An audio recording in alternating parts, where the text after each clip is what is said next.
अस्सलाम वालेकुम, उम्मीद करते हैं कि आप सब खैरियत से होंगे। मेरा नाम मोहम्मद उस्मान है। मैं आज आपको 2013 का प्राइवेट में जो सेकंड ईयर का पेपर था उसमें जो प्रॉफिट एंड लॉस का क्वेश्चन था क्वेश्चन नंबर 2, उसको मैं आपको सोल्यूशन दूंगा, उसको कंप्लीट एक्सप्लेन भी करूंगा। चलिए स्टार्ट करते हैं हमारी आज की वीडियो। पहले सवाल पढ़ लेते हैं। कह रहे हैं कि Asad and Nation are partner in a firm at the end of the year 2012 the net profit of the firm is 8,80,000 रुपए। Their capital account are as follows. ठीक है, तो टी अकाउंट बना के दिया गया है आपको और बता रहे कि ऐसा तो रेशन ही है, पार्टनर के मालिक मतलब पूरे कारोबार के मालिक। और 2000 ईयर दे दिया 2012 का दिया है और आपको नेट प्रॉफिट बताया है कि 8,80,000 कह रहे हैं कि असद का कैपिटल है। ठीक है, टी अकाउंट बना के दिया हुआ है। कह रहे हैं कि जनवरी की पहली तारीख 2012 में इसका बैलेंस था 40,000 रुपये। उसके बाद इसने क्या करा, मई में विड्रॉवल मतलब पैसे निकाले हैं। ठीक है, मई की 1 तारीख है 2012 में पैसे निकाले 8,000 रुपये। फिर अगस्त 2012 में एडिशनल इन्वेस्टमेंट करी 32,000 रुपये की दोबारा। ठीक है, तो असड कैपिटल की बात कर लेते, कह रहे हैं जनवरी की पहली तारीख 2012 में असड कैपिटल बैलेंस था, मतलब जो बैलेंस था उसका 24,000 रुपये था पहले से ही। ठीक है, उसने मई की पहली तारीख दोबारा एडिशनल इन्वेस्टमेंट करी 16,000 की। फिर एडिशनल इन्वेस्टमेंट करी दोबारा अगस्त की पहली तारीख को 12,800 की। ठीक है, तो कह रहे हैं कि रिक्वायरमेंट में calculate the average capital of the partner और prepare journal to record distribution of net income in the ratio of their average capitals. आपको पहले एक एवरेज कैपिटल निकालना पड़ेगा, उसके बाद ही जाके आप डिस्ट्रीब्यूशन कर सकते हैं एवरेज कैपिटल की रेशियो के मुताबिक। रेशियो का बात करिए इसमें, तो आपको पहले एवरेज कैपिटल निकालना पड़ेगा, उसमें से आपको रेशियो निकालनी पड़ेगी। रेशियो के बाद ही जाके डिस्ट्रीब्यूशन हो सकती है, अदरवाइज नहीं हो सकती। ठीक है, तो स्टार्ट करते हैं, हमारे सोल्यूशन की तरफ बढ़ते हैं। उम्मीद करता हूँ सवाल समझ में आया होगा। इसमें टी अकाउंट बना के दिया है, इनकम डिस्ट्रीब्यूशन हमने नहीं बनानी। ठीक है, जो हम बनाते हैं इसमें टी अकाउंट थोड़ा अलग तरीके से सॉल्व होगा। एवरेज कैपिटल निकालना है, तो बात कर लेते हैं। सबसे पहले average capital of Asad, Asad की बात कर रहे हैं। तो जनवरी की पहली तारीख के बैलेंस कितना था असद का? 4। और जनवरी पहली तारीख है और 2012 बैलेंस है 40,000 रुपये। और जनवरी से बाद में पैसे कब निकाले? मई की 1 तारीख। तो जनवरी से लेके मई तक कितना महीने आते हैं? 4 महीने आते हैं। तो जनवरी की पहली तारीख बैलेंस 4 मंथ की जो बैलेंस था उसका बैलेंस रहा है 40,000 रुपये रहा है। 4 महीने बाद जाके उसने पैसे निकाले। तो 40,000 को पहले ऐसे लिखा गया मल्टीप्लाई बाय 4, क्योंकि 4 महीने की ड्यूरेशन था, और डिवाइड बाय 12 जो है पूरे साल में 12 महीने होते हैं। इनको जब करा गया तो आपके पास क्या रहा? 13,333। ठीक है, थोड़ी मेरी उर्दू कमज़ोर है। तो फिर जनवरी की फिर बोल रहे हैं कि मई की पहली तारीख को उसने पैसे निकाले 8,000। तो मई से लेके और अगस्त की पहली तारीख दोबारा इन्वेस्टमेंट करी। तो मई से लेके अगस्त तक कितने महीने होते हैं? 3 महीने होते हैं। तो 3 महीने तक ड्यूरेशन रहा है इसका। मई की पहली तारीख की ड्राइंग निकाली उसने 3 महीने तक की। तो पहले आपके पास देख लेते कैपिटल इसका अपने खुद का कितना था, और 40,000 में से 8,000 मैंने माइनस क्यों करे? क्योंकि आपको अच्छे से पता है जब इसने कारोबार से 8,000 रुपये निकाले तो 8,000 रुपये इसका कैपिटल गिर गया, मतलब डिक्रीज हो गया होगा। पहले उसका कैपिटल 40,000 था, उसने 8,000 रुपये निकाले तो डिक्रीज हो गया।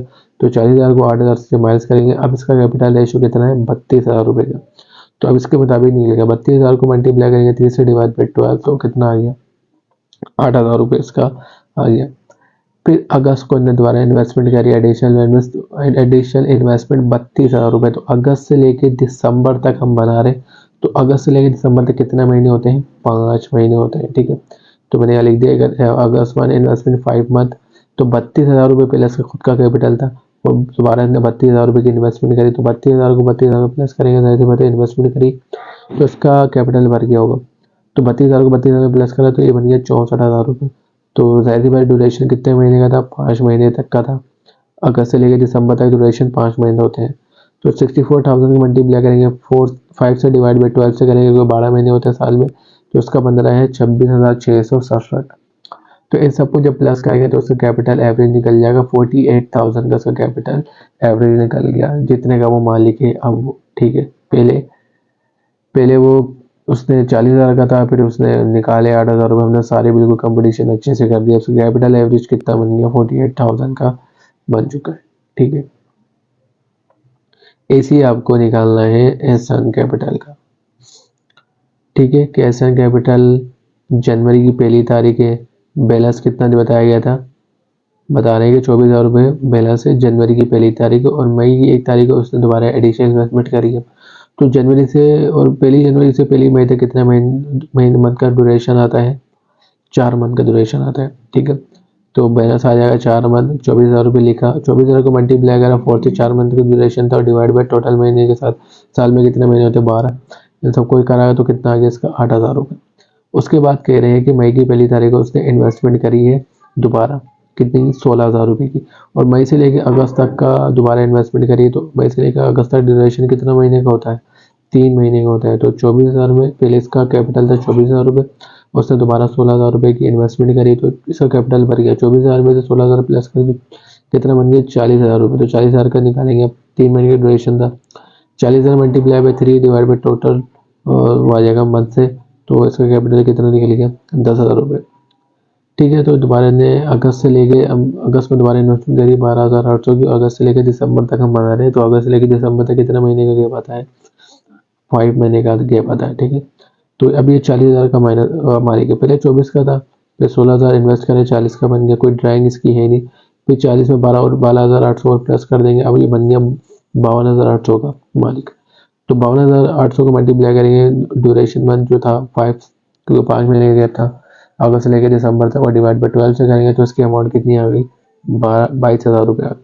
इन सबको जब प्लस करेंगे तो टोटल इसका कितना बन रहा है, एवरेज कैपिटल 40,000 रुपये, इसका 48,000 बन रहा है और इसका बन रहा है 40,000। तो अब हमारे पास एवरेज कैपिटल आ गया, तो जाहिर सी बात है हम रेशो भी निकाल सकते हैं और उसके बाद हम इसकी कंपटीशन भी अच्छे से कर सकते हैं। ठीक है, तो मैंने नीचे रेशो भी दिखाई गई है कैसे निकलेगी। कंपटीशन और एवरेज कैपिटल रेशो निकालने असद का 48,000 आया था और हसन का 40,000 रुपये। तो आपको अच्छे से पता है क्या करते हैं, 3 जीरो से 3 जीरो काट देंगे, 0 से 0 काट देते हैं, आपको अच्छे से पता है।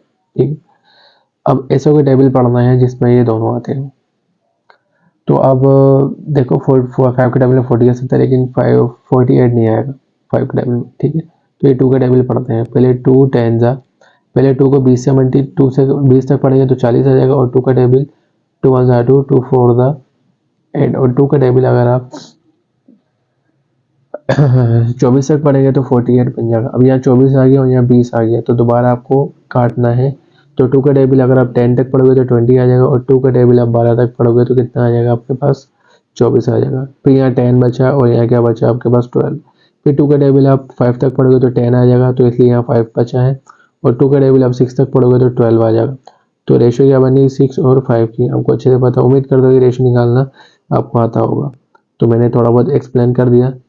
तो 6 और 5 रेशो आ गए, और टोटल कैपिटल रेशो कितनी बनती है, 6 में अगर 5 प्लस करेंगे तो 11 बनते हैं। ठीक है, कारोबार का जो टोटल रेशो बन रहा है वो 11 है, जिसमें छठा हिस्सा असद का है और 5वां हिस्सा एहसन का है। अब नीचे लास्ट में कुछ जनरल एंट्री बनानी है, तो आपको अच्छे से पता है कि वो आ जाएगा पार्टनरशिप का नाम, जो नहीं है, जो आप अपने पास से कुछ भी लिख सकते हैं। जनरल एंट्री बना रहे हैं और दिसंबर 31 2012 की बना रहे हैं। ठीक है, सबसे पहले profit and loss account debit कर दें किससे 8,80,000 थे, क्योंकि आपको ऊपर ही बैलेंस दिया गया था जो आपको बांटना था। ठीक है, क्योंकि आपके पास कैपिटल रेशो नहीं थी तो इस वजह से हम नहीं बांट पाए थे, लेकिन अब है तो आप अच्छे से बांट सकते हैं। तो जाहिर सी बात है असद करंट अकाउंट क्रेडिट कर रहे हैं यहाँ पे 80,000, 8,80,000 को मल्टीप्लाई करें 6,000, क्योंकि इसका कैपिटल रेशो कितना कारोबार में 6 है, और टोटल रेशो से हम डिवाइड कर देंगे तो इसका कितना आ जाएगा 4,80,000 रुपये। फिर एहसन का वही करंट अकाउंट यूज़ करेंगे, 8,80,000 रुपये वही थे जो आपको दिए गए थे, जिसमें से 5वां हिस्सा एहसन का था। तो मल्टीप्लाई 5 और टोटल रेशो कितनी थी 11, डिवाइड कर देंगे 11 से तो कितना आ जाएगा 4 लाख, और 4 लाख में 4,80,000 प्लस करेंगे तो यही बन जाएंगे 8,80,000 रुपये ही बनेंगे। Narration I to record the net profit, to record the distribution of net profit. तो आपको अच्छे से पता है कि जो भी अमाउंट आपको दिया जाता है उसको उसी को बांटना पड़ता है, तो हमने अच्छे से बांट दिया। पहले कैपिटल एवरेज निकाला, उसके बाद रेशो निकाली, उसके बाद एंट्री बना के हमने ये बांट दिया। ठीक है, और इसी तरह से हमारा सवाल कंप्लीट होता है। उम्मीद करता हूँ कि आपको ये अच्छे से समझ में आया होगा और मैंने अच्छे से समझाया हो, आपके लिए इन्फॉर्मेटिव हुई हो। तो अगर अच्छी वीडियो अच्छी लगी तो लाइक और सब्सक्राइब जरूर करें और आगे भी शेयर करें। मिलते हैं हमारी अगली वीडियो में, तब तक के लिए अल्लाह हाफिज़।